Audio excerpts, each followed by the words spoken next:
Hello everyone and welcome back to Miss Whale's Tales.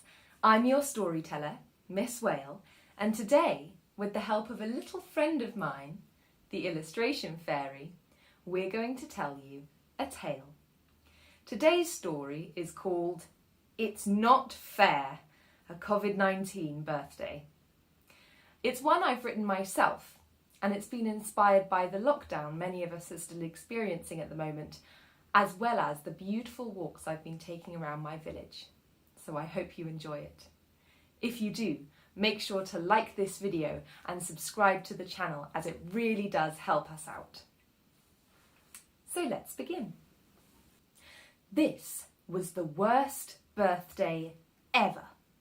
For 6 months, nobody had paid Rashmi the slightest bit of attention, ever since the baby had been born.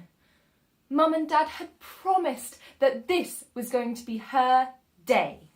The baby would go and stay with Auntie, and the three of them would go to Rashmi's favourite ever place, the bird sanctuary, where they could get a hawk to come and land on your wrist. But now, everything was closed, everybody had to stay at home, Mum was busier than ever, and Dad was always round helping Nanny.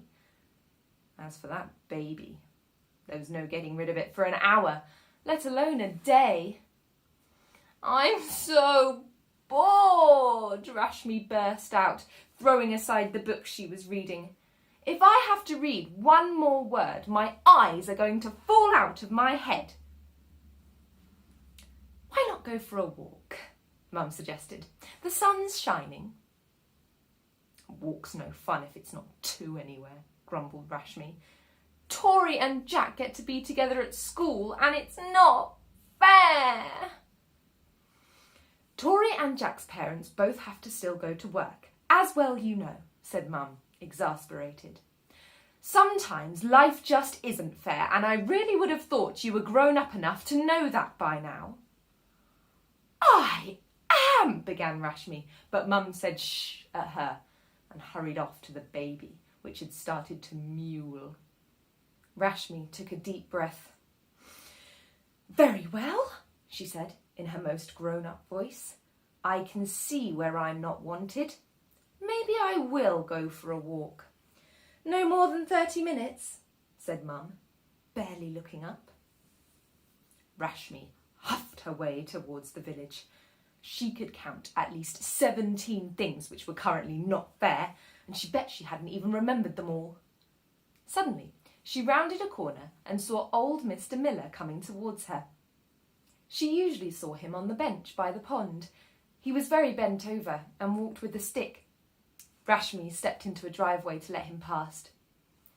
"Thank you kindly, young lady," said Mr. Miller as he shuffled past, touching his cap to her.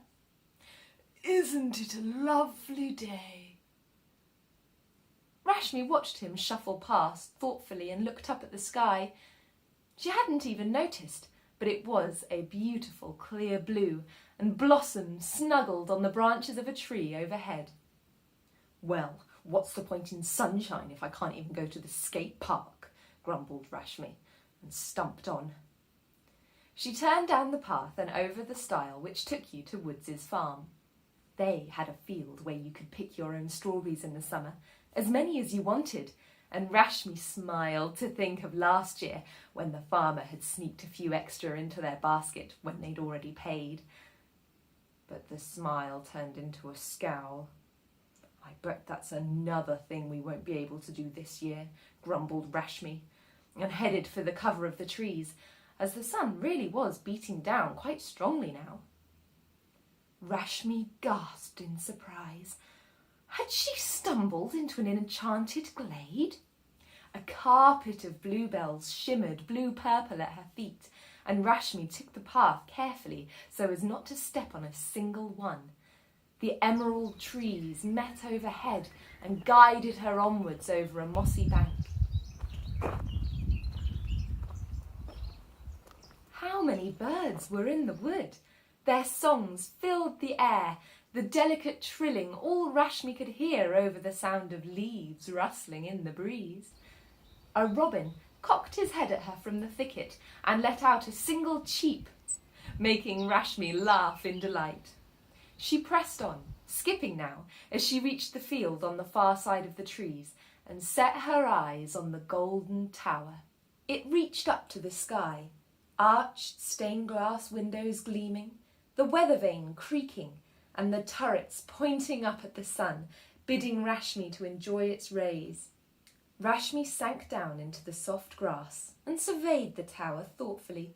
She saw it every day, but didn't know when it had been built or who lived there now. "A king's magician, I suppose," said Rashmi knowledgeably. "She made a mistake once, in the old days, and was banished to live at the top of the tower, all on her own for the rest of eternity. She'll never die because of her magic powers." And she thought of old Mr. Miller, who lived on his own too. "And now he's not even allowed to sit on the bench by the pond," thought Rashmi. "He has to go straight home with his shopping. That's not fair, is it? Oh, I wonder if I could rescue the magician from the tower," thought Rashmi, "and bring her to live with Mr. Miller. They could keep each other company." Unbidden, thoughts of Mum, Dad, and even the baby floated into her mind. "Oh no, what's the time? How long have I been gone?" thought Rashmi.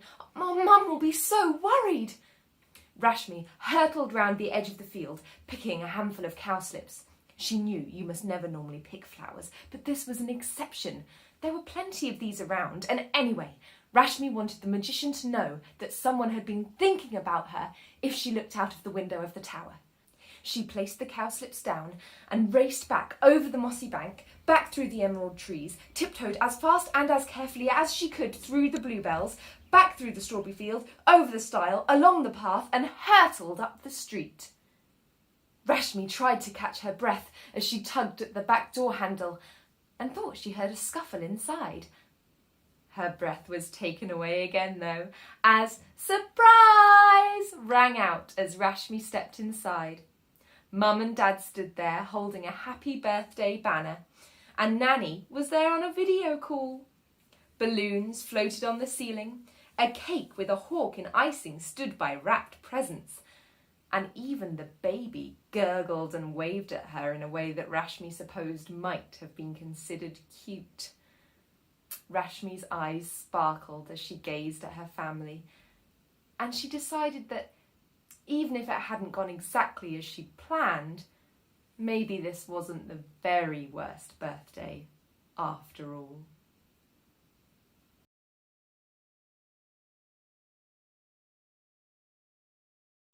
I hope you all enjoyed that story, and I hope you're all keeping safe and well. If you really enjoyed this story, you can vote for it and help me win a competition. I have submitted a shortened version of the video to an arts organisation, and I could win £150 and, of course, exposure for the channel, which would be excellent. All the details are in the description box, but don't worry, you don't have to sign up to anything or download anything. You just have to send them an email saying who you're voting for, which would be lovely if it could be me. Thank you so much for watching. See you next time. Bye-bye.